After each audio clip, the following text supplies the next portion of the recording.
Welcome back, folks. Nice to have you with us. We're now joined by Renzel Botman, Alistair Tace. Fantastic to talk about Masi Pumelele and, of course, NTK, Murray Ingram there. Promoting NTK, and it's just getting stronger and stronger. Of course, if you are in the area there, reach out to the guys at NTK. The fields are open, lots going on. Schools, if you're at a school and you think that you're going to finish up with matric, or even if you just want a little bit more of an extension of your rugby, reach out to the guys at NTK. They'll give you the very best of coaching. Right, Renzel Botman, nice to have you back, man. Oh, thanks, Hopes. Nice to be back again and another week of talking rugby again. Yeah, and Ali Tace, nice to have you back, sir. Yeah, it's nice to be back, JP. It's 2 weeks in a row now, after a long break. How are things going with you guys? You last time we spoke, you came out of a camp, and of course it's still, I suppose, for you guys, a massive focus around academics and universities starting and all that? Yeah, so we managed to complete some registrations of new players who needed to come in. Yeah. Lost a few. But the preparation is going well. We played Friedenburg on the weekend, which is a great outing for the boys. Yeah. It's quite nice to take them out. We like taking them out to the Poland clubs because of the crowds that you get out there. So you've had your first friendly already? Yeah. Yeah. And how did that go? This was our second friendly. Second actually. friendly? Yeah. Wait, did we miss one? Yeah, we missed it. We've had Fredendal and you had... we played against Mix Hamilton side. A mixed Hamilton side, Yeah. okay. Do you consider that a proper friendly though? Yeah, I think the first one was more about contact. Yeah. Contact prep.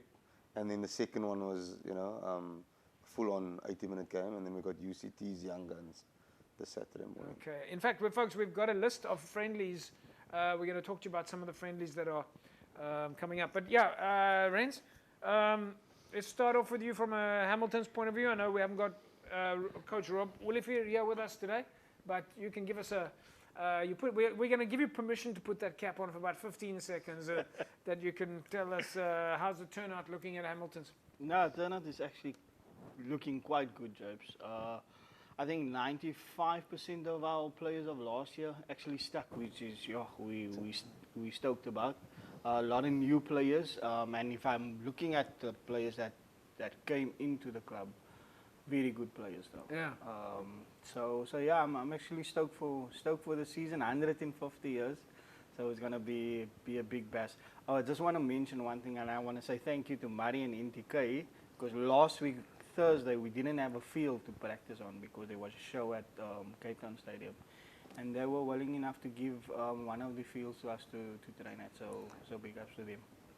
Didn't offer to play a friendly with you guys on the day? I think there was a talk of chuckers going around. Yeah, so that's kind of where I was heading. Is a lot of talk at the moment about friendlies, but when the guys are playing the friendlies, they're splitting the games up, and it's chuckers. They're testing things. They allow you guys talk to each other, right, about how you want to do your friendly.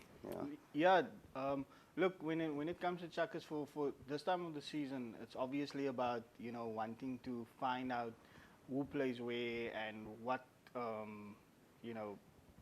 positions is best for the players, and that combination is very important because you need to find your best 9 and your best 10 to play together. So Alistair, I mean, that's one of the things you have to do if you're doing a friendly.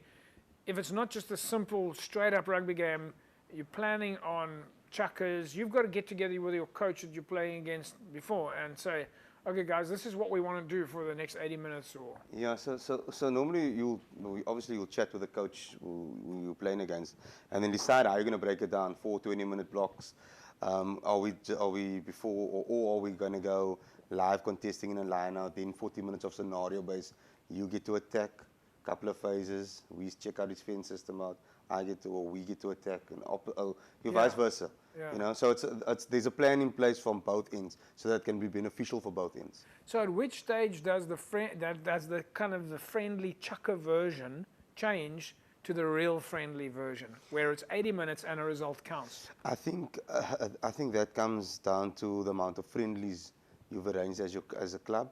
For us as a university, by our third friendly, or second friendly, third friendly. Then it's real. Then it's real, yeah. Then it's full on, Renz, your thoughts on that? Same thing. I just actually wanted to say, you're looking at your third friendly more or less, because it's the same as your preseason. You have to get into that contact full contact before you can just, start running, tackle guys or heads off. So, Yeah. And another thing is like, you want to train against different opposition.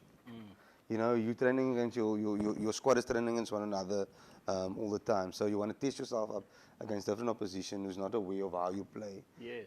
Or you're not aware of how they play, to see how your players react on the day, or All right, guys, we've got a little clip here. Ellie, this is you guys behind the scenes. CPUT.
I was just looking at the screen there, and I must say I'm mesmerized. It's great to see actual first-hand, close-up footage of what the guys are doing behind the scenes.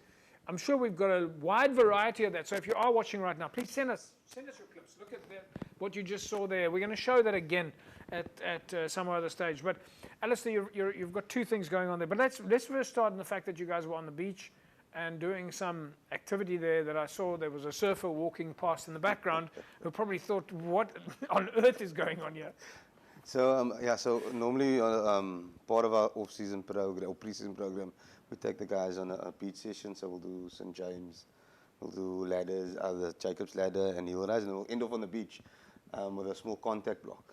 Yeah. And normally that contact block, you get in the spectators, the surfers, or the guys on the beach just hovering around you, because it's full on, you know. But it's quite nice. The boys enjoy it, getting away from our regular facility, and then we can work on some technical stuff.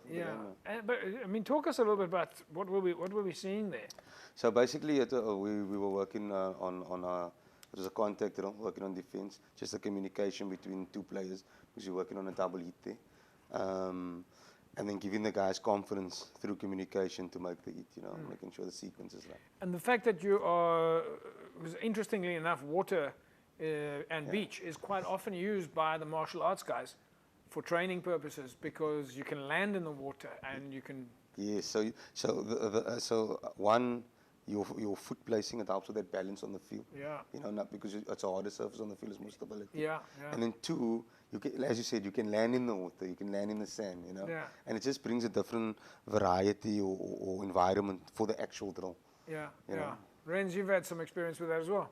Yeah, this makes me want to go to the beach now after that, looking at that picture. Yeah, I think last year we also had similar training, pre-season training with the guys at I think it was Cam's Wayside. Yeah. So we had similar training with the guys, and I think taking the guys out of the comfort zone normally, it brings something different to the guys, and it makes it more enjoyable for the guys wanting to be there. Yeah. Right, folks. Well, if you are watching right now, you saw the footage that Alistair sent us, some action of the guys on the field. We're going to talk about some of that scrumming in a second, and also some footage there of the guys on the beach. We know Collegians have sent us some footage, and a lot of guys busy with variety of different types of training activity. If you are watching, please send us the clips, and we can put it on here, Cape Rugby TV, and we can help promote the club and talk a little bit about what's happening behind the scenes. Great way to get and keep your club on the map. We'll be back after the break. Don't go away.